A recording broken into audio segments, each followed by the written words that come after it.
You heard my resume. When I was deciding where I was going to apply to law school, in spite of having an A- GPA, a ridiculous amount of curriculars, having founded programs that are still at Rice today, mentoring and working every summer, when I went to go talk to my law school advisor, he looked at me, he looked at my GPA, and proceeded to tell me I was setting my sights too high and told me I should reconsider. And in that moment, had it not been for my village, my parents, my siblings, my aunts, uncles, my teachers, my professors, had they not been in my life telling me, no, you can do all things through Christ who strengthens you, I might have listened. He had more experience than me. His whole job was getting kids into law school, and if he didn't think I could do it, how could I? Well, it's your job to be that counterfactual, to deposit in the talent in the room and the talent in your communities back home, the belief in self.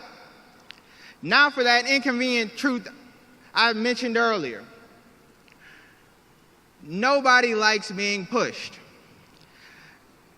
As great as it is that I'm up here today, and I'm sure a lot of you have experienced this as well, when people are pushing you to live up to your potential, it feels a bit uncomfortable. I didn't like having to fly in from engineering conferences and go to class the next day while all of my peers were sitting at home soundly, sleeping. I didn't like having to do extra work in my advanced placement classes. I didn't like having to always participate in summer activities when all of my friends were at the pool.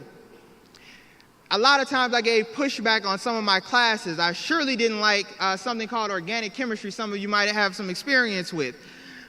But I work at a pharmaceutical company right now. And so know that while you're putting in this work, helping this talent to live up to its potential, they might give you some pushback. And they might even forget to say thank you after the fact. I myself am guilty of that. The coach who permanently changed my life back in the 4th grade will probably never know what his actions did in my life. And in a lot of circumstances, some of you sitting on this podium, sitting on the edge of the room, sitting in the audience right now, you've made some sacrifices. If you're anything like my mom, you had some hungry nights so that your kids can go to school and be their best.